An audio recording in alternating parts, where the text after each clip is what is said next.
Yep. Awesome. Go ahead and kick this thing off then. Brian Bergford, how are we doing today, bud? I am doing magnificent. How you doing? I'm doing real good, man. Real good. Like Good. I was just saying, got out in the water yesterday, so I was able to enjoy some enjoy some waves. So I always leave that with a smile on my face. That's awesome. And we were joking about I like my pools because I know what's in the water with me. And you said you stepped on something yesterday. Tell Oh, me about that. dude, I don't know what it was, but whatever I stepped on, it moved. And yeah, it was one of those things where if I was being recorded, you would have seen like a mini freak out, like me thrashing around real quick to like get up on my board. But yeah, I mean, because like the place that I go to, it's got like I'll be surfing in and I'll look below me and I'll see like stingrays and shit. So I'm very aware that there's a lot of wildlife out there in the area that I go, but not too dangerous wildlife, I guess. So I'm You're a brave man. So how do you mentally keep yourself focused on what you need to so you don't like wig out about all the things that lurk beneath? you know I think it's because I just love the water. I love the ocean. I love the water. Like there can be times that I like my mind gets the best of me. Like there's been a couple times where I've literally like been the only one out there before, and that's a little like because when there's other people, it's like, well, at least the odds of me getting taken out by something that's in the water is less. Oh my gosh, there's more bait in the water, so my Yeah. odds are Yeah, but I don't know, man. Like it's one of those things. Like I'm out there, like when I'm sitting on the board, when I'm waiting on the waves, is just something for me that's like so peaceful. And then like once I do get a wave, like I'm so jazzed up about it that I just want to get another one. That I'm not really thinking about anything else. that's So that's really cool, man. I when you said you think it's your love of the water, um, I think that's such a huge key because again, like me being on kind of the psychology performance coaching end of things, that's such a big piece of because sometimes people look at folks that do something that they consider to be incredible and they're like, I just couldn't do what you do, that's so amazing. And it's like, you have the capacity to fall in love with aspects of a certain discipline, and when you do, like you were saying, it makes it possible for you to mentally bypass a lot of the things that would probably trip you up under normal circumstances, but you're like, I love it so much and I'm so looking forward to, right, like the next wave, whatever that is for people. yeah, And for you, man, love can help you like just skim over the top of a lot of things that in other situations might be crippling and paralyzing, like say stepping on something that's slimy and moves. yeah, exactly, man. Yeah, it is one of those things that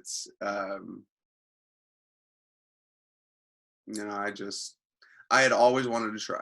I had always wanted to try surfing. Being from Ohio, I never really assumed I'd get the opportunity. Never like it was one of those things like if I visit a place someday, I might rent the board and go out and try. But like being out here, I was out here for a couple years, and I'm just like, why have I not done this yet? Like eventually, I just got the board and got the wetsuit and just did the damn thing, man. That's cool. I love it. Well, whereabouts are you in this world? I am just north of Denver, Colorado. Awesome, awesome. Did you grow up there? Yes. Yeah, I grew up, I'm in Thornton now. I grew up in Lafayette, which is about 15 minutes down the road. So, born, raised, all of that stuff. I'm a native. I'm a Colorado native, which is becoming increasingly more rare. Ah, A lot of transplants in Colorado. I actually got a buddy, one of my best friends from Ohio, that moved out to Colorado a couple years ago. It's a nice place, man. It's a nice place for sure, for sure. Have you been out here, spent any time out here? I have not. It's one of those places that I do want to visit, though. Like Nice. I've heard some really good things about it. Like I've heard the snow, like another thing, being from Ohio in the snow. It's like one of the things that I really enjoy about being out here in San Diego is the lack of it. And but I've heard about Colorado and how amazing the snow is. Like it's like this, like it's not this slushy shit that you get in Ohio that is just, you just don't want to. It's just awful. Where you get it and you're like, what am I supposed to do with this? Exactly. Right? Like, can you send me some snow that's actually useful? Maybe I Yeah. could ski or something. Right. Yeah, Colorado's pretty great. It's funny because you're talking about the surfing thing, and I'm in ski country. Of course, you got a lot Yeah. of ski resorts up here. It's just prime real estate for that kind of thing. And I I don't really ski. I just I don't. It's funny because I'll do like cross country because I like how active it is and that type of thing. But man, downhill, there's a lot of people that love it. But I've told people that orthopedic surgeons invented skiing because Oh, if somebody like busts up their leg or their knee, I'm going, hold on, let me guess, was it skiing? And they're like, how did you know? I'm like, that's how everybody blows out their cruciates. So anyway, but here's what it comes down to, right? Like, I don't love skiing enough, right? If I loved it enough, I would be willing to take that on, but I don't, right? I have other things that I do. I'm a swimmer. So like, to me, the thought of going up and having a little bit of fun to like jack up my knee doing downhill skiing anyway, it's not, there's not enough love there to overcome resistance to the risk basically that I would be taking on. But a lot of people really, really do love it. Had some clients over the years and people that like produce ski films and stuff, and it's a huge passion for people. And I'm always excited for folks that are passionate about something, even if it's something that I am not. yeah. I You got to find something that you can really love in a craft, and something that you pay attention to details and become more sophisticated in terms of like your personal awareness, your kinesthetic awareness, all of that. And then it sounded like even for you, something like the being out on the board in the water and just the piece of that, it's almost like a spiritual thing, where you're really connected to something bigger than yourself. And I think that's absolutely phenomenal. Everybody should be so lucky to find something like that. Yeah. Sure, man. What's your thing? Uh, I have a number of things. In terms of athletically, swimming's my deal. I picked that up when I was as an adult. I have this condition called adult onset swimming something. I got to come up with a full name for it, but I took that up when I was 30, and just really to overcome a phobia, but went on to love what I was doing and love the process. And I mean, I'm all about it, man. I'm in the pool 5 days a week, at least 2 hours, and the other 2 days I'm doing some cross training, lifting, running, that type of thing. And of course, once we get past all this fun COVID madness, hopefully we'll get back to some competition. That would be nice, wouldn't it? Yeah, man. You said phobia. What was the phobia around? Just around having my head submerged in water, just Really? that, like, that suffocating feeling. I didn't have, like, nobody necessarily likes that, and that's a very common thing Yeah. for swimmers. When people are getting used to it, they feel like I can't breathe and stuff. Mm, It's typically in the spectrum of fear-based things as opposed to phobic responses, which gets into just completely illogical, panicked responses. Almost like an anxiety attack, and it doesn't matter how logical or illogical that fear is. It just trips this wire in your head, and you absolutely start to flip out. It's like your life depends on it, and it definitely doesn't, because you're in like 2 feet of water or 3 feet or 4 feet of water. But yeah, I had that since I was a little kid, and I got kind of tired of it at one point and decided to move past it. wow. Wow. Okay. So the phobia is more of an anxiety and the fear is more of a fight, flight, freeze type response. Yeah, so fear to me is, so if you were to look at like a scale of things, fear is sort of like the lower normal level human response. We're fearful of things we don't understand or that we're uncomfortable or inexperienced with. When you get into phobias, that's where it's very difficult, if not impossible, for some people in those situations to get out of it. Phobia induces a panic response, whereas fear induces some of the fight or flight things, but generally you still have some reasoning capability. It's not like your amygdala has completely hijacked your entire brain and you can't think and you're in literal fight or flight. So I think of it as phobia is a way higher intensity fear that is tremendously difficult to overcome. For dogs, animals, it really takes a lot to get past something like that. And part of the reason I really wanted to overcome that and grow through it is because I knew, like, if I can overcome this kind of a phobia, if I could inspire anyone else out there who might be struggling with some sort of fear, potentially a phobia of their own, but a fear of something that might be holding them back or making decisions in their life, even if they won't admit it. There's certain things you're not doing because you're afraid of certain things. If I could inspire somebody to take something on and move past it, that's what I wanted, because I have always found that a lot of our greatest gifts in life and our greatest passions actually lie on the other side of some of our greatest fears. And I think it's really important to explore some of that, not in a crazy way, like, I'm scared of jumping off a building and doing base jumping, let's do that in the morning. I guess if that's your thing, but I think taking on your fears and recognizing if it's holding you back, you want to move past it. Plus, what if it is truly actually the gateway, moving past that is the gateway to get to something that you're really going to be passionate about and love. Ooh, man, that is such an intense point to be at, like Yeah. that like, if I can move past this, but like, what if there's no past this type thing? Yeah. Yeah. And that's where of course, I don't know, to me, the faith piece comes in a lot. I like freedom, and I don't like things controlling me, whether that's something from the outside or the inside. I think especially in society a lot, we look at things that are controlling us from the outside, and that can absolutely be true. I think that all the best work, though, starts within.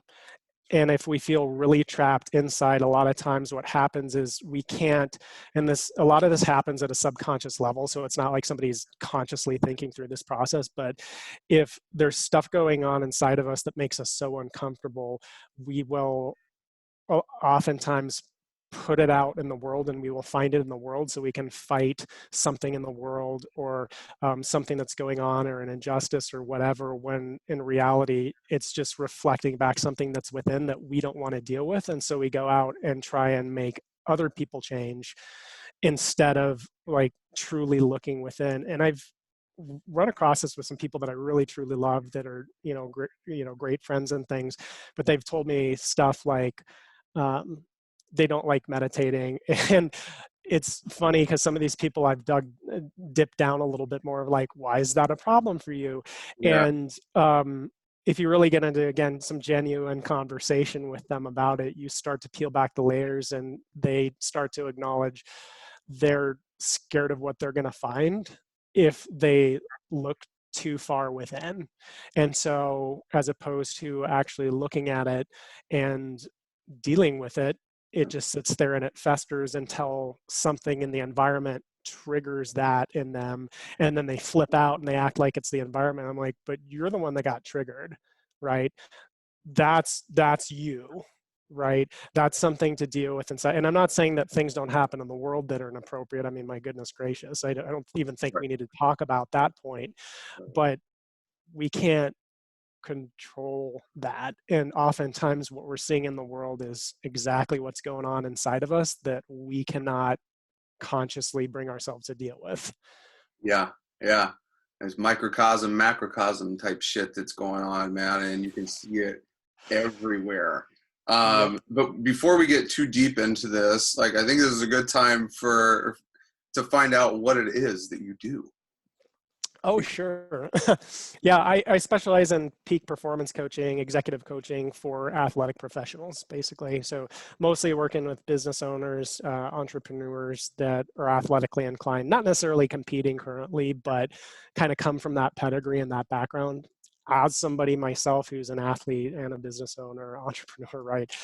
I understand that world really well, Yeah. and having the background in psychology and performance and athletics, I get it. I get it. I also had, Ah, um, I know I said I didn't really do sports until I was an adult, but I before I got out of high school, so I did like little things, the little kid t-ball and like some baseball stuff when I was really young, maybe a little yeah. like pee-wee football, but nothing in middle school, high school, or college at all. However, before I graduated high school, I did get my personal training certification, and I was simultaneously working in the public sector with out of a health club and doing personal training. And I was also at the University of Colorado at Boulder, interning with the strength and conditioning team, mostly working with the football program. And working in those two things parallel, I found out very early on in my life that I loved working with athletes. I just loved the Mm, spirit that people bring to it. These are folks that I call like batteries included. They're coming to play. They're yeah. not coming to make excuses. And if they are, they get weeded out of the system really quick. And so I just loved working with athletes instead of the person who came to me and was like, hey, I want to accomplish all this stuff and get fit and healthy and whatever, and show you pictures from magazines, and then they spend the next week droning on about why they can't do stuff. And I'm just like, get out of my face. Like, I can't.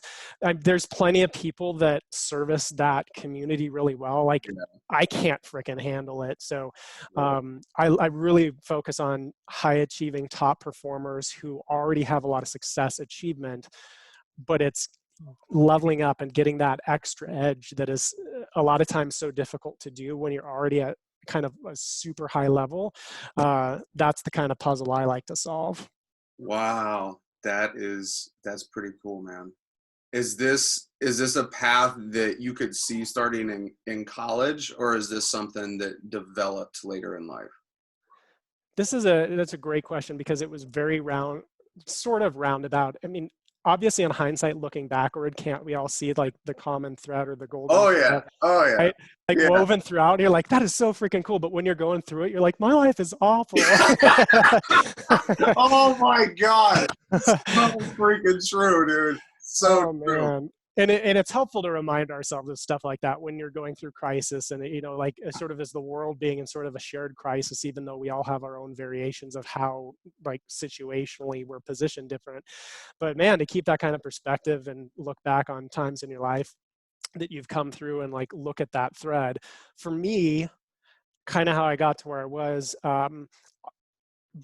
So since I was a kid, I was really fascinated by how the mind works or didn't, or what made people behave the way that they did, because I'm looking at stuff, and a lot of it was just born out of some, just situations, right, that were like emotionally abusive as like a kid going through that. And like all kids go through stuff, right, and we all have our cross to bear.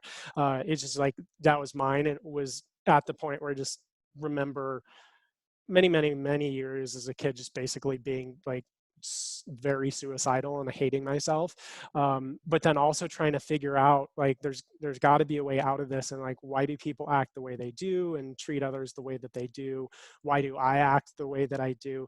So in college it kind of made sense for me to take on psychology as a major, and I think a lot of honestly psychologists and shrinks and all of that, their story is kind of born out of their own pain and trying to figure out what's going on in their own life. And then when they gain a lot of the skill set, they can go help others.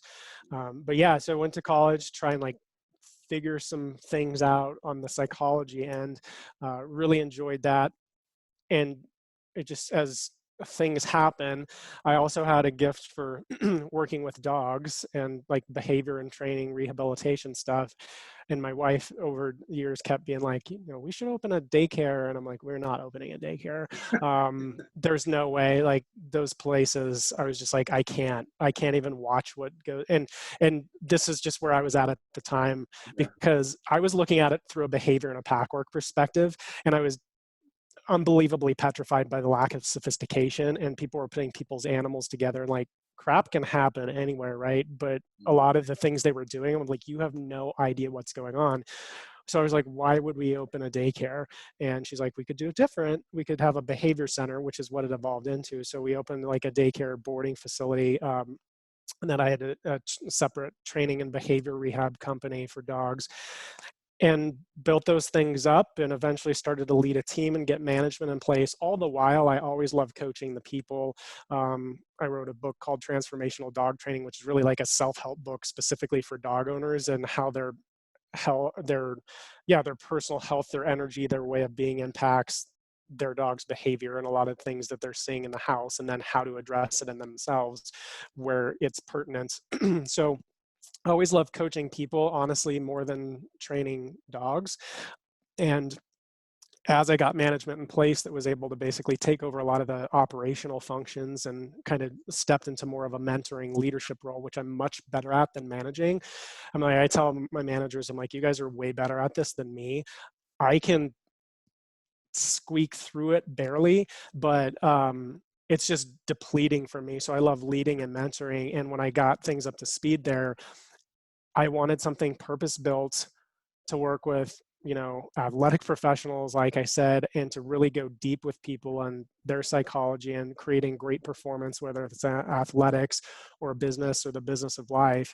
And that's what Bergford Performance Systems was born out of. So it really started when I was like a little kid, and then all of these little squiggly little lines to finally get to, right, the destination, if you will. Of course, there is no destination, but Yeah.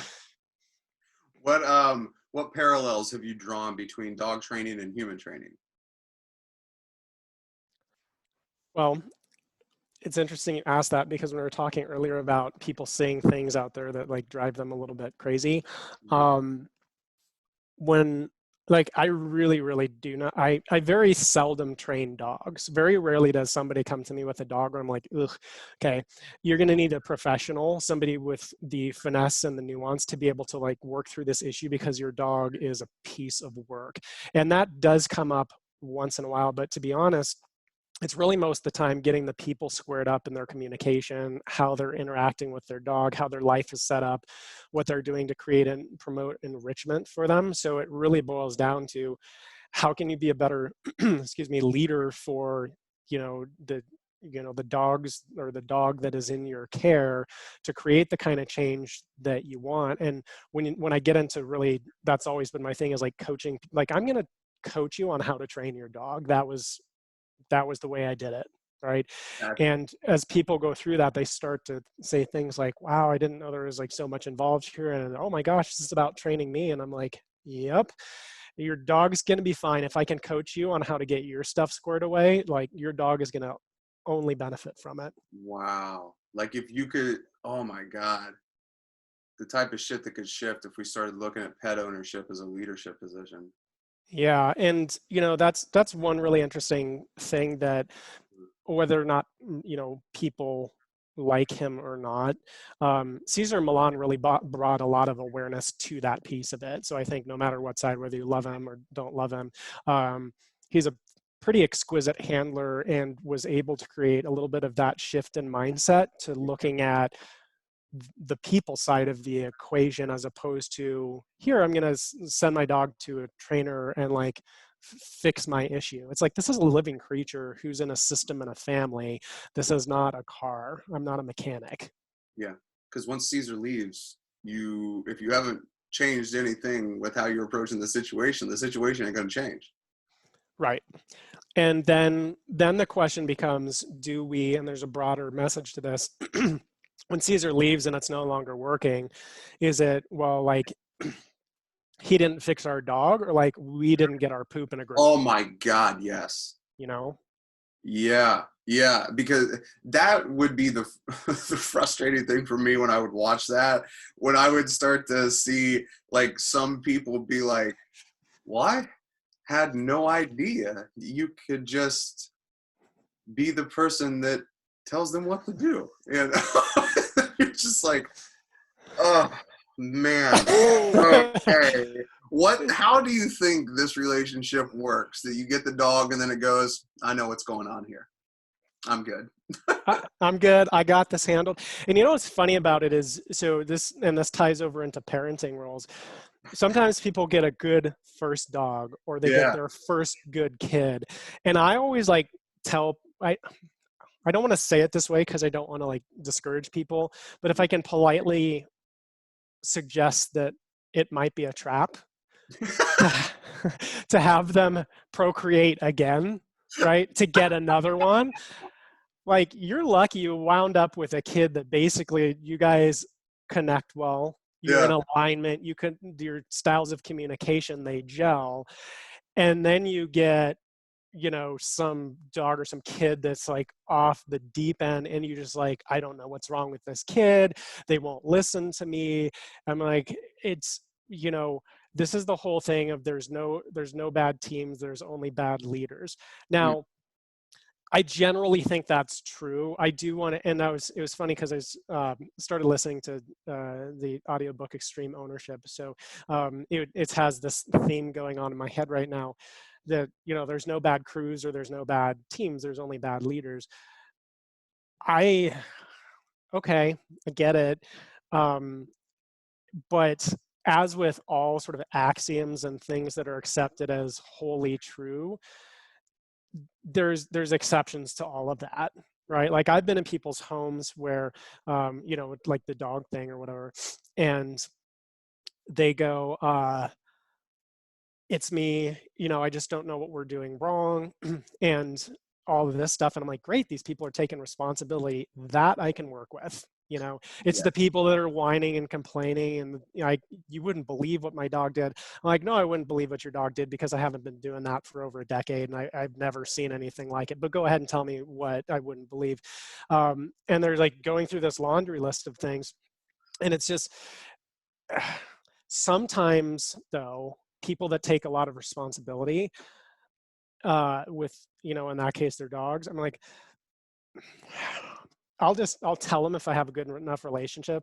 I'll say, you know, your dog's kind of a dirt bag, honestly. Like you guys are doing a great job. You're doing a phenomenal job. Your dog has a screw or two or 10 loose. And this is one of those cases where it's not on you. Are you doing everything perfect? No, nobody does everything perfect, but you guys are on the right track. And so there are times, it's sort of like, no bad leaders, only bad teams, or sorry, no bad teams, only bad leaders. That's true, but sometimes you have to like get rid of people on a team because they're dragging everybody else down, and you're not responsible for them. You're responsible for creating an environment, in my opinion, not for creating behavior in another sentient being. If that Yeah. makes sense. Yeah. Because in that situation, it doesn't mean that the dog is doomed everywhere. It just could mean that that particular situation might not be the best environment for that type of dog. You know, it's just like I Yeah. think about, you know, like people that should be doing something that aren't, like that's going to lead to a lot of like just anxiety and just bad feelings that come up. And if you have a dog that should be running and sprinting and working every single day, but you got him cooped up in a studio apartment, it's not going to be a good look. Yeah, you're exactly right. And those are the situations where I'll walk into sometimes, or I'll go into a house and you know, like let's say it's an older couple, it's like roundabout 70, and they get some super high drive, purpose bred dog, and they're like, well, I've had lots of dogs my whole life. And you know, some people are fine in that, but Yeah, sometimes they're not able bodied and they just got done with 10 surgeries and they decided like, I'm going to bring in this crackhead of a dog to our home environment. And I'm just like, how in the universe is this?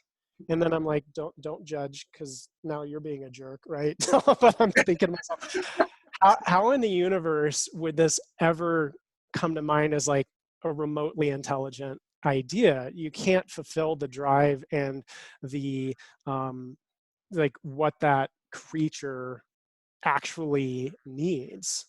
And so I think a lot of it is just having the awareness to kind of recognize that. And if you're having trouble with it and you're not sure what's going on, that's why I appreciate people that like reach out for either that or like coaching or something when I'm working with executives and such.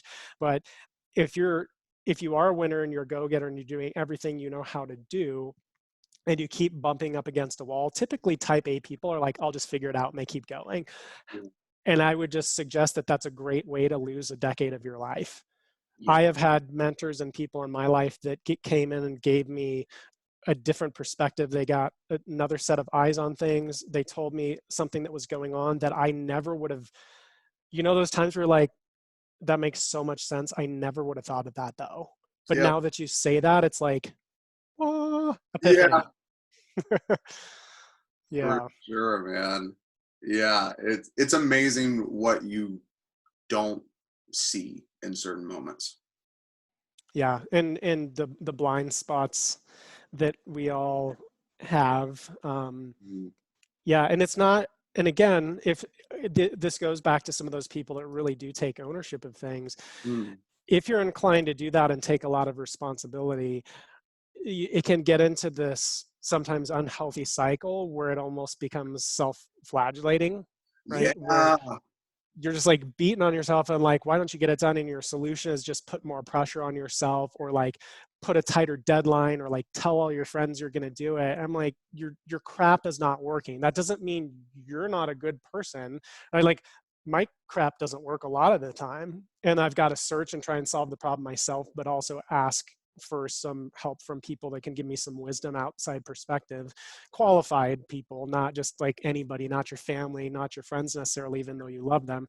If they don't have what Ray Dalio would call believability in that space, you probably should not be asking them for their opinion, or you can ask them out of respect, but you've got to like keep that at a distance.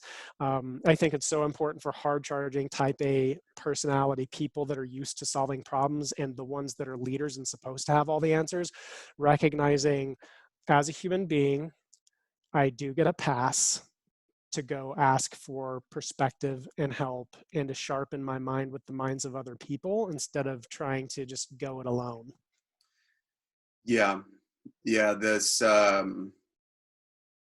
go go go mentality and just get it done and fail forward fast and like all this stuff that can just keep you busy and confused.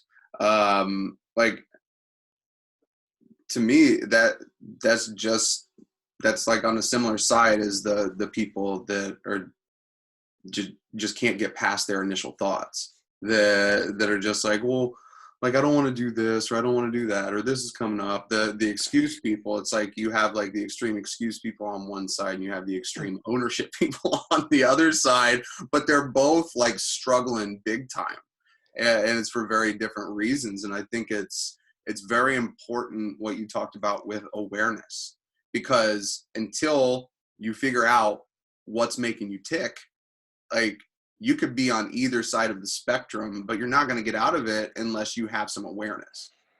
Right. And the most valuable type of awareness is self-awareness, Mm. because you're the one that lives with yourself the most, right? But for me, drawing an analogy as a swimmer, I can have a lot of awareness, kinesthetic awareness when I'm in the water. How do I feel the water? Where is it? How am I moving my body? Which muscles are tight? Which ones are relaxed at the moment? And there's so much to swimming, because any kind of, half degree offness, if that's a word, in your body or your alignment or in the way that you're pulling through the water, there's so much resistance, because it's apparently scientifically been proven that water is thicker than air. It's not like running down the street. All your mistakes are magnified, and no matter how much self-awareness you create in the water, which I think is so important, because you're the one that spends the most time in the pool, obviously. However, I have, and I do this to this day, probably once a week, I set up like a tripod on the side of the pool, or the kind of on the starting block, and I will put my cell phone up there and I will record myself doing my whole warm up. And I'm watching the video. I'm like, freaking kidding me? I was not doing that. I was totally thinking about doing that right. But then I'm watching the tape and like the tape doesn't lie. And I'm like, mother of grace. So then I have to go back and fix that. And then if it's a persistent problem, I've got to have coaches looking at that. Again, intelligent, qualified coaches, not necessarily good-hearted coaches, because there's a lot of people with great hearts in the world that really, really love people, and they're unbelievably ineffective. So this idea that the more somebody cares, the more they can help me is not true. In my opinion, the people that can help you the best are the people who can help you the best. And so having self-awareness, but then also recognizing the need that we have for others to help pinpoint things that we're not going to see or we can't fix on our own. Mm-hmm. Absolutely, man. I'm going to go out on a limb and assume you're a type A person. Damn it. Yes. I was just going to ask if you, like, did you go through your own struggle with that one side of the spectrum of like just keep going and going and going and going with, and then looking back and being like, what the hell was that? Yeah, are you talking about today or just in general? Is this yeah, like, man. this is, I mean, we all have like, and the funny thing about this is as soon as we figure this stuff out, it's not like it just fixes. Like now we have an obligation to just know that it exists and not follow that pattern anymore. And it's crazy, man. Yeah. No, I definitely, I feel that. I mean, I know that if you have a basic sense of self-awareness, like if you know you have a penchant for not taking responsibility, freaking fix it. At least start with awareness. Know that like excuses are the language of losers. They just are. I can't think of anything. If somebody's like, how do I know if I'm a winner or a loser? How much do you complain and how many excuses do you make and how many people do you hang out with that complain all the time? Right? Like that will tell you a lot. Okay. And then like, but on the other side, if you're doing the kind of extreme ownership piece, but you're not recognizing the pitfalls of that, right? That can be real problematic. So if you know which direction you sort of lean, it's a lot easier to put guardrails in place so you don't pitch off the road. But if we don't have guardrails and we're in denial or we're not creating that self-awareness and we don't have systems, right, which is a lot of what I'm helping develop for people is like customized performance systems based on who they are and what they need and which direction they lean and where they need that support versus where I just want to like gas them up and get them going because they're operating from a place of strength. You gotta know yourself and put some things in place to make sure that you don't crash, basically. Yeah. Had you got to points before where you hit that crash? Yeah, I mean, thankfully not in an especially catastrophic way, but things that are just pretty personally excruciating, just the frustration of over and over and over and trying something and figuring out if that doesn't work, I'll just try that. If that doesn't work, I'll just try this, and not asking for timely advice. I had recently, I went to somebody who I'm friends with, and they're brilliant in terms of business and so many other things, and they have so much more depth of experience than I do in a lot of ways. And I asked them a simple question. Well, I was like, okay, here's what my question is, and I just kind of threw it out there because I'm like, you're not going to be able to figure it out because I couldn't, which tells you something, right? And that's what comes into play when you've worked so hard for something. You're like, I've done everything that I can think of, and I kind of threw it out there, and they're like, oh yeah, like I would like do this, this, and this. And I was like, I could have asked you like a month ago. Why didn't I just freaking ask you a month ago? Like I've been stressing out. Oh my God. This whole time. Yeah, it was bad. So that kind of stuff has been a reoccurring theme in my life. I just try and have less of those episodes is my goal. Yeah. Yeah. But those are amazing reminders though. Like those, because when you're in something and you're focused on it, and you're completing task after task after task, sometimes a couple weeks will go by and you'll just be like, we're halfway through the month, what? And it's difficult to keep track of it. And when it comes to like the peak performance side of things and the mental training side of things, is that a part that fascinates you a lot, of like being able to be consistent with that kind of stuff? Yeah, because really what it boils down to is that um, your mind and your mindset is going to make or break you, uh, basically, in different areas of your life. Yes, there's outside factors, there's other things, but I come back to this whole deal of, because there's certain things that people will tell me, like, well, this happened to me and like whatever, and they keep telling me, and I'm like, I'm not debating with you the facts of the situation. What I'm asking you is to keep harping on that and complaining about things that are outside of your control that happened, that maybe like weren't from any fault of yours, but now you're like casting blame there and you're giving so much energy to it. It's not so much, are these facts or are these not facts? The question is it helping you or not? Is it empowering you? Have you given it a meaning that's going to allow you to sort of inject extra energy into your efforts and move forward more powerfully? Because no matter what comes along, we can use it, we can take whatever comes at us, and it's sort of like that emotional and psychological alchemy of, I'm going to, whatever comes at me, I'm going to take it in and I'm going to use it the best way I can to produce a better outcome.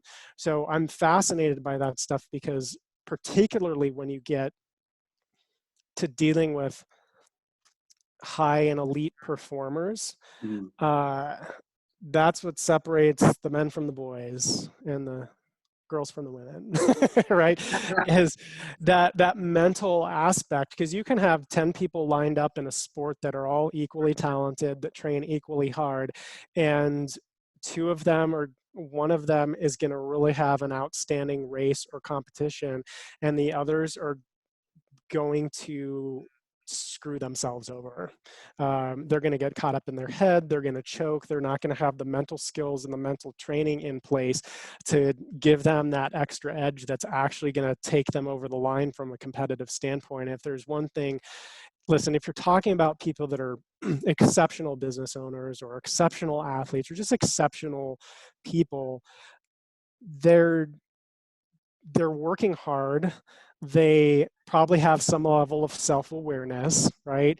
They're good people. They're going out getting the job done. And so all those things, those building blocks are in place. And then the question becomes, when your time comes and presents itself in front of you, when you have the opportunity, is your mind going to help take you over the finish line, or is it going to trip you up before you ever get there? And so that's why the psychology fascinates me, because I have found that the best business people and the best athletes, they tend to have the best mentalities. They mm, really do. They have the best perspective on things. They've honed that quality because they have to. If you haven't done it, the system flushes you out, yeah. right? You can't get to that level, and you might be able to get there, but you can't then sustain it if you haven't built out those qualities. And that's the thing I love about competitive environments, is it exposes things in each of us that might be weaknesses or things we haven't attended to heretofore. And as I like to say, the clock doesn't lie, right? So if I'm competing in something and my time is all jacked up, or if I'm in business and our cash flows in the crap or something, that's a great measuring point. And a lot of people, interestingly, even like business owners, especially um, questionably average business owners, they don't want to look at their numbers and they don't want to know. I'm like, why not? That should tell you a lot about the health of your enterprise. It's not like the bottom line is the only thing that matters. Certainly not. There's a ton of other stuff that's way more important, but you have to have blood flow in the business. If you're competing and you actually sort of care about continuing to grow and evolve and become better at your craft, you got to take a look at the clock or the scoreboard. And that's especially at the end of the game, not necessarily in the middle of it, but at the end of the game or at the end of your race, you look at that, and that's going to, it takes a lot of courage to do that. A lot of people don't compete. A lot of people don't look at their numbers because they are scared of what they're going to see. Yeah. Yeah. And I think that is so important. It's so important to not avoid the like what you're doing as an individual, and it doesn't have to be like entrepreneurship or sports. Right. It's just if you're not looking at these things, if you're not checking in with yourself, then how do you know what's going on in your life? And Yep. the part of what, like, I my view on like pro athletes has definitely changed over the years. Like Hmm. um you know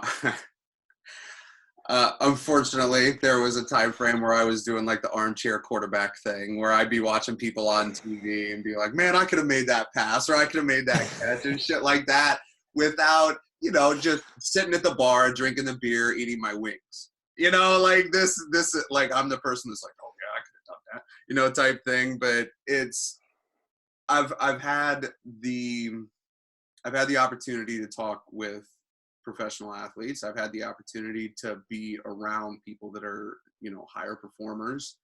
And it's really opened my freaking eyes. And one of the things that has stood out to me about athletes in particular is it's just so amazing, because they're like one of the only groups of people out there that practices what they've been working on in front of a lot of people. And can you imagine if you took that to any other profession, where you had to you got to practice for a certain amount of time, and then you had to perform that thing in front of a lot of people that just don't give a shit about you. Right. Yeah. Yeah, that's a totally different world. And you're exactly right. It creates this, I mean, my gosh, there's a level of pressure there, right? And then when we get into the whole thing of, okay, now how do I, and some people, like, they get close to the pressure and they shirk away from it because they're like, I don't like it. Right. And that's fine. Like, my thing isn't that people have to like or do things a certain way. Mm. It's just more, if you're looking to evolve and to grow and to become more, and that upward evolution is important to you, you can't just spin cycles in your head and be like, well, I feel like I'm doing better. Nobody cares about your freaking feelings. You know what I'm saying? Like, if like, that's fine. You can intellectually massage all that you want, but at a certain point, and this, I'm like speaking to myself here, because pretty much everything that I've learned that I feel is super valuable is because I've screwed it up 50,000 times the other direction, right? But getting some specific feedback and having these checkpoints where you can look at, and it's like a moment of truth, is what I look at as, like, it's a moment of truth. I'm putting myself on the spot, and that's one thing I work with and teach, through some of my programs and systems with clients and stuff, is having checkpoints and moments of truth so that you can really understand where you're at. I'll tell you, the people who have the most challenge with that are the people that are really externally motivated, because that can be demoralizing when they don't hit a certain target. And I always feel like, if you're internally motivated, if you're doing something because you love it and you want to evolve and grow and get better, sure, it's disappointing if you're not where you wanted to be.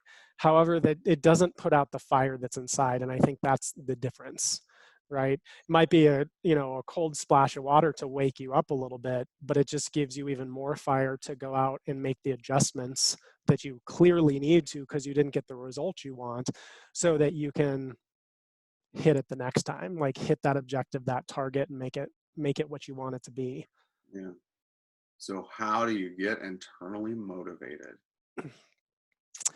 Yeah, it's a phenomenal question. I feel like if we answer this question in our time together, we are gonna own the world. It's what everybody wants, right? Like, how do I get internally motivated? I As with all things, I've always felt like the answer to the question, if it's answered genuinely, is it depends, right? Like, what internally motivates you right? If you told me like, man, all this stuff, and you kind of gave me your thought process, I might be like, nope, that's not how my brain is wired, and vice versa. If I Mm, went through some of that with you and I'm just like, here, do this, without understanding the context of your situation and like what makes you tick, which goes back to self-awareness, like what makes you tick, what ticks you off, what things do you hold really dear, what are your most prominent like values, what are the challenges that you've faced, what are the things that like bring you alive and kind of light your fire and get you going day to day. That's different for everybody, but a lot of the information is really out there. It's just combining the ingredients properly. So for example, um, if you're going to be internally motivated, if you, I don't know, like hang out with people that are not very motivated, like your chances are like zero, right? Like yeah, that's pretty, and everybody's like, yeah, I already know that. And gosh, I grew up around this a lot. I already know that, like I've been through that, I've heard that stuff, whatever. And people used to say that. I'm like, yes, so like you know so much intellectually, but it's not getting done. It's not connecting, right? And like, why is that? And we can all fall into that trap of having something just circling in our mind and like, yeah, I know that, I heard about that on a podcast, I whatever, but then it's not being applied because you go back to making excuses. But like these people are my friends and like I don't want to offend them and I really love them and they're good people. And it's like that's not what we're talking about. How much time are you spending around them? Sometimes you just need to add some additional friends and adjust, right? Like how much time you're spending with each of those groups. And also maybe just be super honest with yourself when you're with group A, the people that you're really familiar and comfortable with, right? Versus like group B, the people that really push you. yeah, Questions like, when I'm with those people, am I comfortable or uncomfortable? Group A, you're going to be very comfortable with, but you're never going to grow because they will allow you to make excuses and stay where you're at. And group B is going to make you insanely uncomfortable. You're going to look around having imposter syndrome, being like, I don't belong here. Like, what is going on? But they're going to push you and challenge you to think differently. And so that's just one example of a principle that I think goes into internal motivation, putting yourself in with a group of people that really challenges you, that inspire you, and that have created some results in areas you haven't. Um, and kind of submitting to that and being humble enough to ask for help. And you don't even have to like the people, honestly. Everybody acts like they have to like somebody. I'm like, I don't care if I like the person or not. It's nice if you like them. Like yeah, that's a bonus, right? But I have heard a lot of, I'm sure you have too, right? Athletes talk about, I hated that coach more than any other coach oh I yeah, have ever worked with, but that's why I won championships because I hated them so much in practice, but it forged my character and allowed me to create the strides I needed to actually win. yeah. It's, are you going to stick with it long enough to see that play out? You know, that's the question, because a lot of it comes with, you know, the external validation. You want to see that you're getting a win at least somewhere. And with a lot of this like interpersonal work, ugh, you don't necessarily see them right away. It's not like you get to go cut the grass and you're like, oh, there it is, I just did something. It's like Right. you meditate and you journal and you do all this shit for like a week, and then you're like, what is going on? Because nothing's happening. I think it's worse than it was before I started. I Right. gotta quit. And it might be at that time because you're bringing a bunch of stuff up. Exactly, exactly. And I think that's where that's such a good point you bring up because the more intangible pieces are tougher to measure, obviously, right? Like spirituality or something like that. That's kind of a tougher thing to measure, isn't it? Oh my Uh, goodness. is like super tough. And I think those are the areas of life where it's most important to lay out a process and to commit to the process and to basically be like, I'm going to not be obsessed with results as so much as making sure I'm uh, engaging the process, putting all my energy and heart and soul like into that, and actually giving myself credit. Hmm. And I am all about consistency and process, consistency and process. And if the results show up, like that's great. But if you have anybody who has big focus on results are important, like we talked about earlier, because they give you sort of a benchmark. You can measure things, you can look at that signpost and I'm on track or I'm not on track. But people that are overly outcome oriented are some of the most like miserable people on the face of the planet anyway. And I have no desire to be super accomplished, high performing person, peak performance, whatever, and then you don't love your life and what you're doing. And Right. so I think being process oriented, focusing on the things that you've laid out as your habits and rituals that, you know, we're committed to, at least that's always for me and my clients been unbelievably helpful. And some of my clients, I have to purposely misdirect them so they're not looking at results so much, because I know they get discouraged. And I know this is a process that's going to take way longer than like what they are thinking it's going to. They are going to want results at like month 3. And I know that's not happening until month 9. But when they get there, it's going to totally change their life.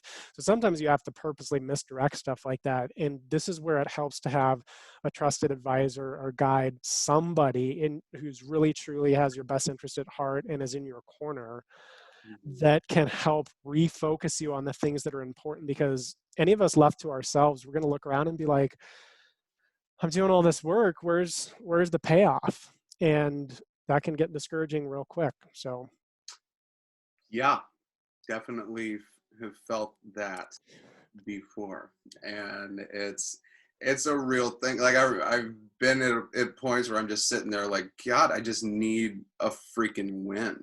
Like I feel like I just like need something to show up to just like that external validation, man. Like yeah. And it's can wild. I you can I throw something else out there real quick? Of course. This came to mind just because you were saying like I need something. There's something about when we are putting ourselves out there and we're like sort of walking by faith, as it were, and we're going and going and going, and you get to sort of a breaking point, right, where you're basically like, I'm done, Yeah. right? Like I've got nothing else. I really have given everything that I know to give, and I've gotten guidance, and I've done everything right, Yeah. quote unquote. I've done everything right. Everything I know how to do, everything I've been guided to do. And a lot of times it's at that moment where things turn around if you don't quit.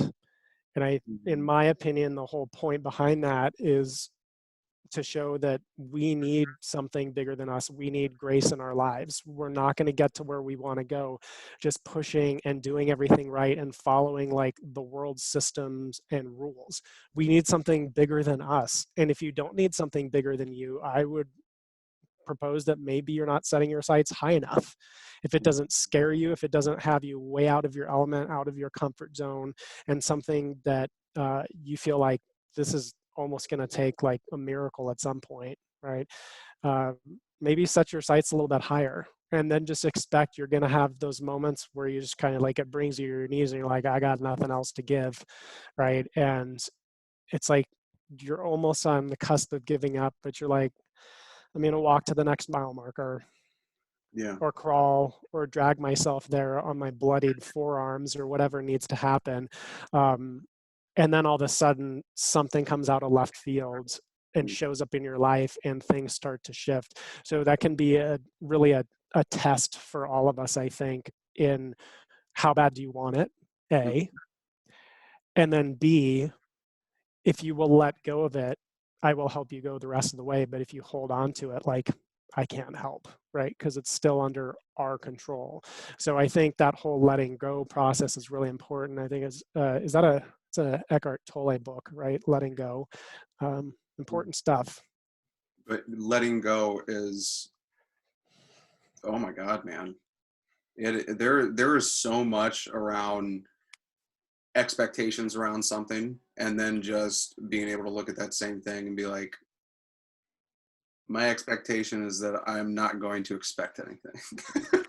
Just releasing, just knowing that the effort and the work that you've put in, like it's going to give you the result that you've put in the amount of effort and work for.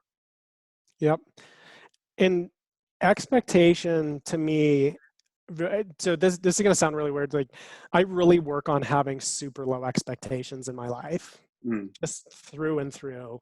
I have really low expectations of other people, of like what results I'm going to get.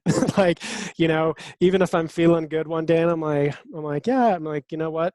I'm not going to place expectations out there, because I think that expectations really set us up for a life where we're sorely disappointed a lot of the time, because it's an entitlement mentality. They're kind of like loosely related, Mhm. versus I have standards for myself and things that I'm going to hold myself to, but it's things that I can actually control.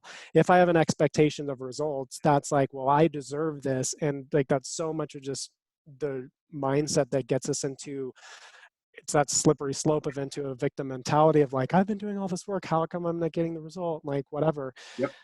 If you have a lot of expectations, if you have high expectations, you're going to be pretty miserable, right? And perfectionist come to mind in this, right? I need everything to be perfect. And it's like, okay, well, you're going to have a lot of stress in your life. You're probably going to stroke out and short out your adrenal glands, but have fun with that.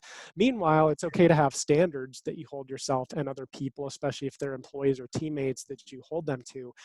But if you expect things of people, Mm. that's how you create disappointment and a lot of depression, frankly. Man, that's such an interesting way to look at it with perfectionism. Is like if you could switch that around to put that towards figuring out your standards for things Right. instead of having to have literally everything perfect, like the way that like you previously thought, and refocusing on something that, like, when a situation presents itself, it's this is what I do, and instead of this is how it needs to be. Yeah, that. And by the way, like, I really have found that the biggest source, there's so much anxiety in the world today, and part of it might be that there's more of a spotlight on mental health, and I think that's definitely a part of it. Yeah. Um, Anxiety happens when people, so it increases in direct proportion to the amount of control people are trying to have. Mm. So the people that have unbelievably high anxiety going through like the pandemic and stuff, um, it's greatly exacerbated by how much control are you trying to have, or do you feel like you need in order to be at peace? Right. And I don't know, I've never met somebody with really high levels of anxiety that didn't that wasn't trying to control things that they couldn't control. Mm. Yeah, because anxiety is tied to future things. So if a lot of times if people are trying to control something because they're worried about an outcome, it's like there's so much focus put on the potential or what if, or like I don't want this to happen, or like anything like that, and it takes away from the here and now so much. And And what are all the best performances, Ryan, right? Like, if we're talking sports, all the best performances, the people are in flow, which means they're in the zone, which yes, mean they're in now. yes, And they're not in like unbelievably hyperventilating with performance anxiety because of the outcome that they have to create and control. yep. Yep. I mean, you see it happen with comebacks all the time. Like when one team is down and you think they're out, and then all of a sudden they come back because the other team had relaxed a little bit and already looked towards the end of the game. It was like, hey, we got this. And the other team was just like, well, we're going to get in flow. We're going to take this one step at a time. We're going to stay in the present. And you can actually see it in a sporting event when another team is like in that panic mode. You can see it. They're just, it's like, oh shit, here we go. Like, and being from Ohio as a Browns fan, I definitely know what that is like. I'm sorry, my man. I'm just like, oh no. Oh no, there's too much time left. No. No, no. Golly. Yeah, I love the way you put that, because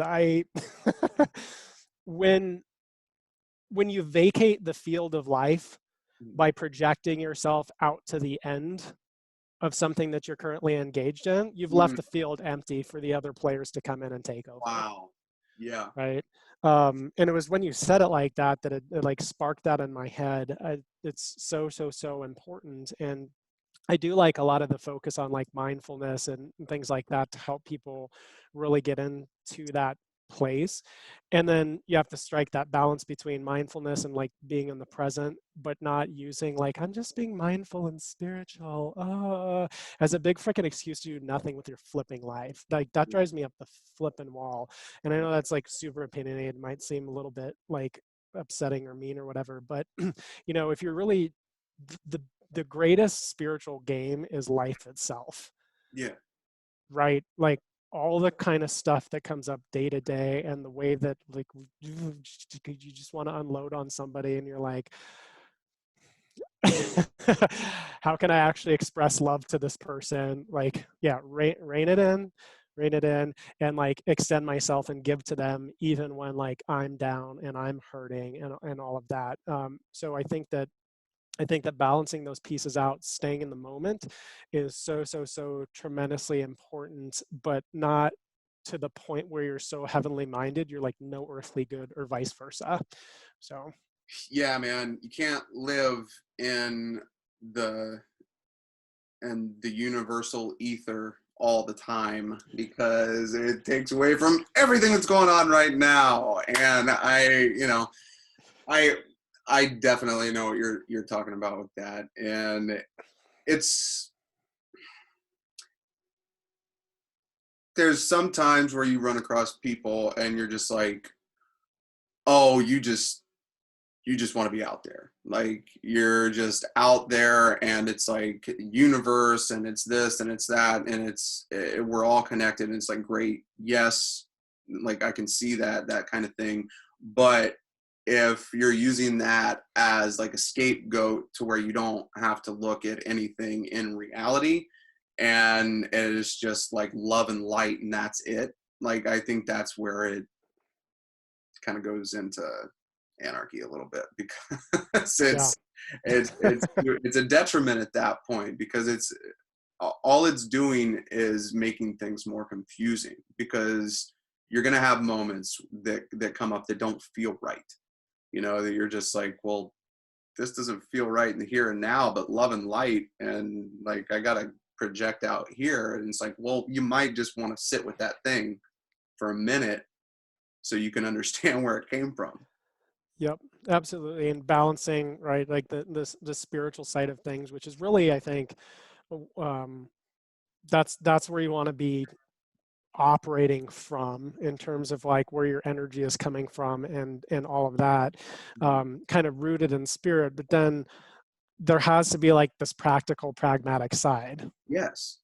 and the challenging thing is, especially sometimes where like the practical and the pragmatic, sometimes it doesn't sound very nice, No. right? And it doesn't sound very spiritual, and it's like, well, hello, right? Like if we're on planet earth trying to solve this actual problem here, right?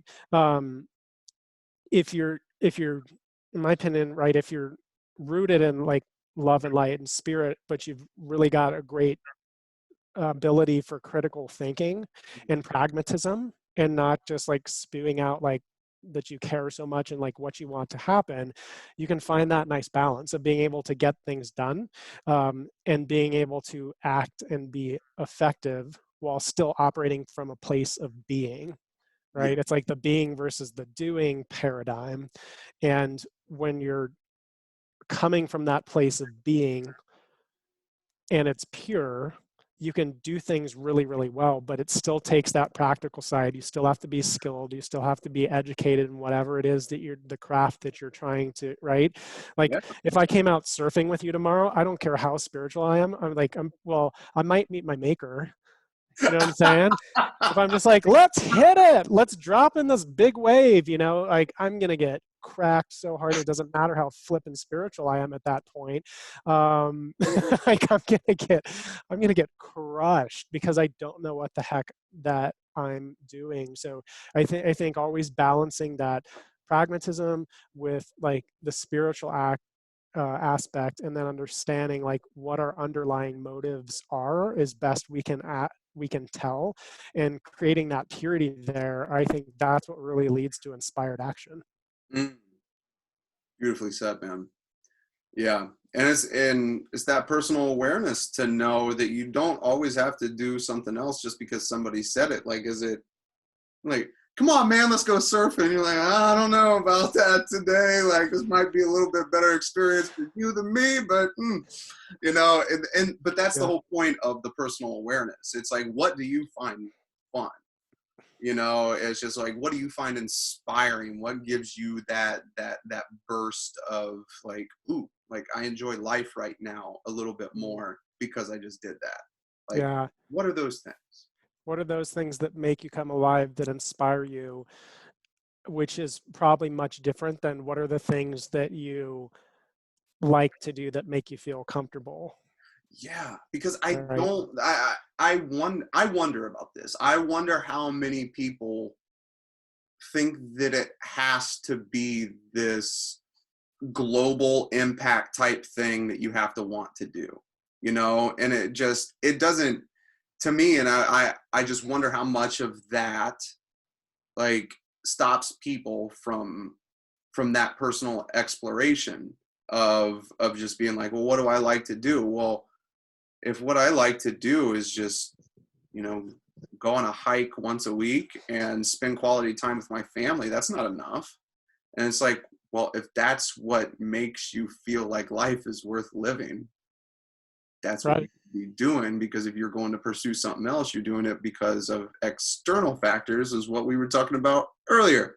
And it's like, it's not real reasons that you want to do it, it's what you think you should do.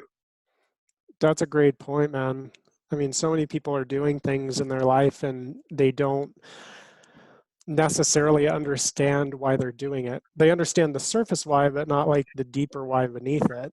Yeah. And or they're not they don't have that internal fire, and sometimes it's because they're not recharging, because they're not paying attention to what replenishes them, that they're sometimes I've done it plenty of times. You like make yourself a martyr and Mm, you try and do the things that you feel like I should be doing this, I should be doing that, and it just creates this caustic cycle where you're not really fulfilled, you're not energized, you're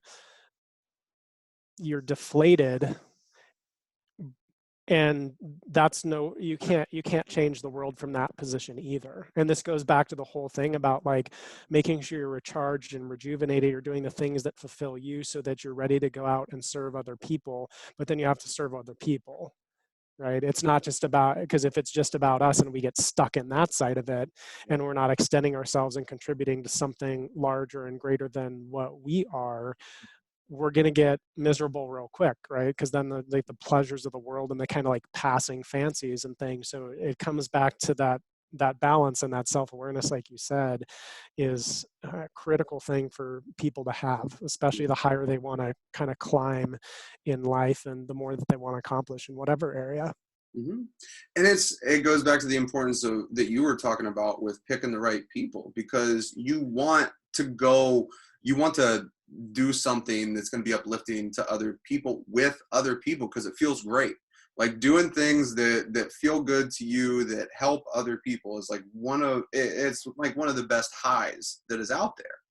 And it's impossible to do that with people that don't want to do the same shit that you want to do. So it's like, Right. that's the struggle, man. It's like, if you're in these groups where, this is what we've done since high school or college, and this is our weekly, monthly, yearly routine, but all of a sudden you're starting to be like, this is getting old, I don't know if I like this, like I don't enjoy this anymore. Right. um it's going to be a Eh, struggle. Like it is going to be tough, because the environment that you're in, it might not be the most supportive one to find the path that you're looking for, that's outside of everything that you're doing on a consistent basis. and that's exactly where really disruptive situations in our lives and disruptive times, like going through like COVID and everything else, Yeah. um, disruption creates opportunities for dislodging things that have become stagnant, and Yeah. where you become comfortable and maybe you're growing at like 2x when you should be growing at like 7x or whatever, right? um, and just being able to recognize, I think, the importance of that, and that disruptive times, things that can come into our life that are not necessarily welcome on the front end, can be the greatest blessing that we have. And I always feel like, if you have something pop up like that, a disruption in your life, an adversity, make it pay for being there. It's like, if you're going to come into my life, you're not getting out rent free. You know what I'm saying? Like, what are you going to teach me, and what am I going to build out of this that I wouldn't have had if you hadn't like come into my life? Well, I like that. Thing, whatever it is. So um, that's a big thing, right? Adversity affects all of us, and you got it. Like Yeah. my puppy, we put down like one of my dogs on Sunday, and Wrong he's just part. like the coolest little guy, and but he wasn't doing so hot.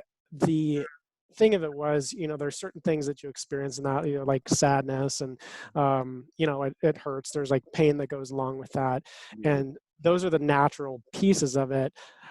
I think getting stuck in that can be like not especially healthy, right? Yeah. And it's the process of like, are you mourning, mourn, or are you like mourning, morning, where like every day you're replaying like, what are the great times we spent together, and every time that sun rises, just like reminding yourself of like how thankful you are for the opportunity that you had that maybe you lost, and that could have been like a job. It doesn't have to be like a pet or something, but when something leaves your life, we can sit there and be nostalgic and start to get really sad about it. Yeah. We can be like, I'm the most blessed person in the world that I got to share that time, however brief it might have been. I'm so, so, so lucky for that. Because if we get stuck on the other side, um, it can be a real bad spiral that can be hard to get out of, and we have to be careful of the things that we entertain. So it's not this Pollyanna like, oh, everything's fine, like we were really sad that we like lost our guy and stuff, but at the same time there were so many like just like miraculous little things that happened through that were amazing. Like one example was, we told him, like right before we put him in the car to take him over, because he had, without going to the whole story, but he had been diagnosed with this aggressive like blood cancer. He was supposed to be dead and within like 2 or 3 weeks from the time that happened, and that was at the very beginning of the year.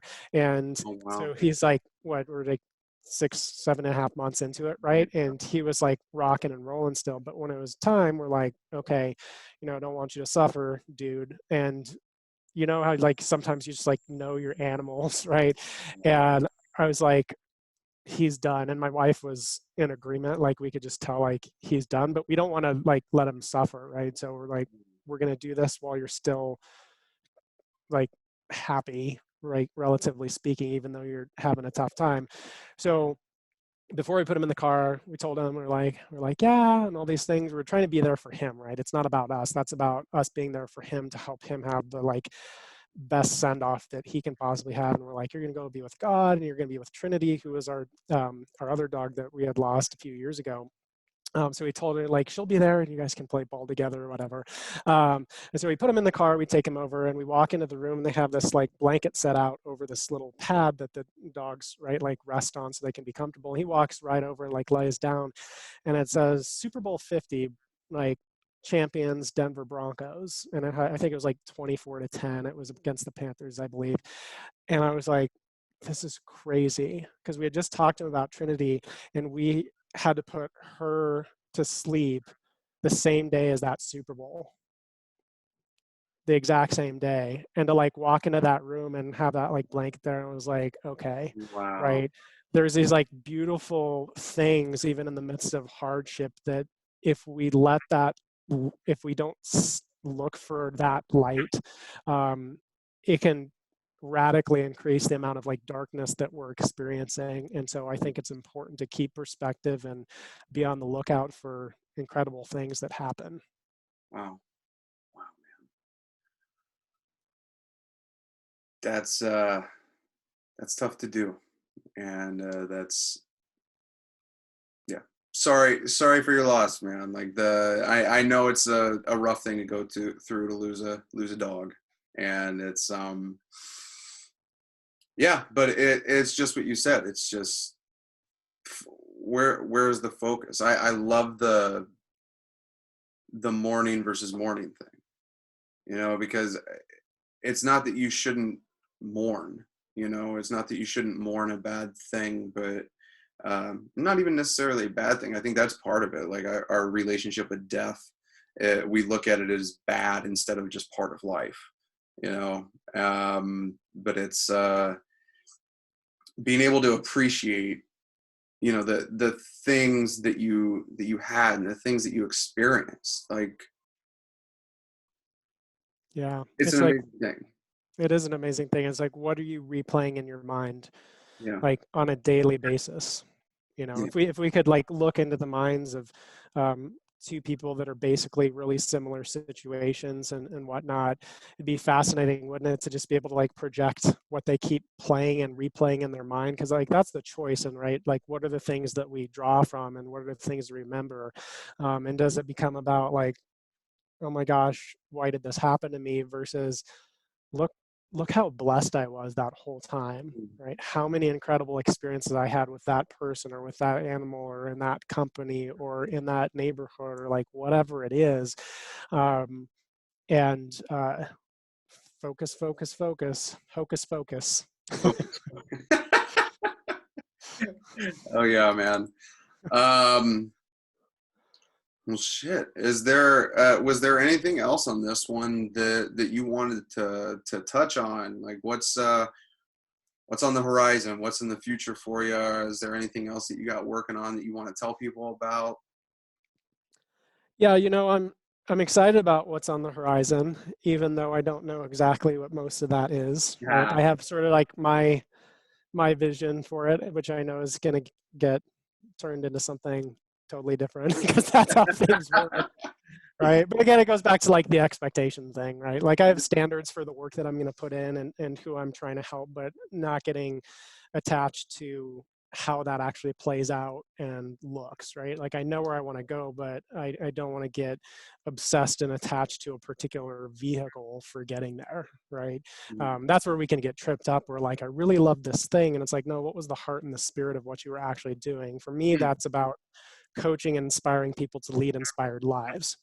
Now, as far as I can tell, and right now and what I'm working on is basically continue, like I have a one-on-one coaching program that's only really for a tiny handful of people that I really want to work with in that capacity. So it's got to be the right kind of fit because I'm interested in creating transformation. I have zero interest in helping people make their like lives a little better. Like, here, let me like life coach you a little bit. I'm just like, oh no. I want to absolutely like take this to the hilt, right? I want to help you get exactly where you want to go. So that's like the one-on-one coaching piece. I also just rolled out a new app for Bergford Performance Systems, and that's been a really exciting thing. So that just went live about a week ago, and that's basically where I'm going to deliver a lot of content. I've got a bunch of great resources on there, materials on performance and psychology and mental training. There's a bunch of stuff in there that's just like loaded with some free stuff. And then of course I have like courses and other offers and things that are paid, but I want it to be a place where people could go and get some great content and material up front for free, right? And things that would really be able to help them.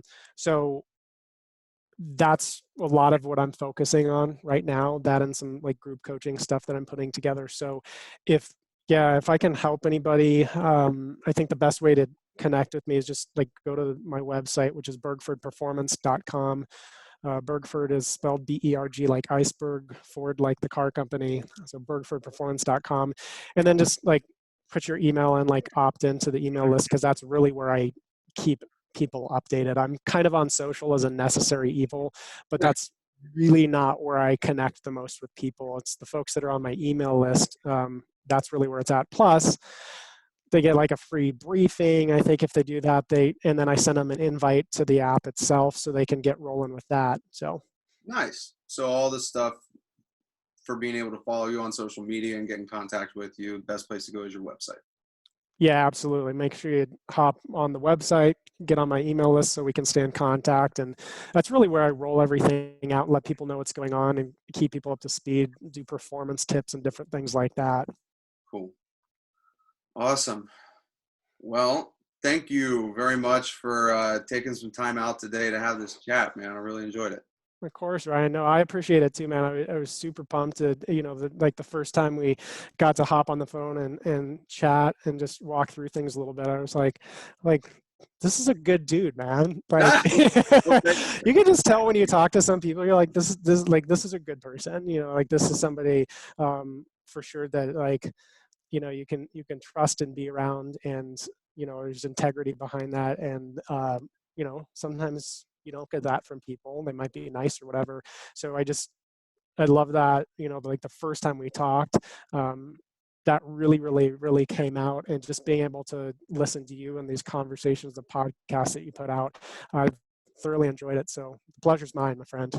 Awesome, man. Well, thank you very much. I really appreciate that. And yeah, people, go check his website out, see what he's got going on, and hope you enjoyed it. We are out of here. See ya.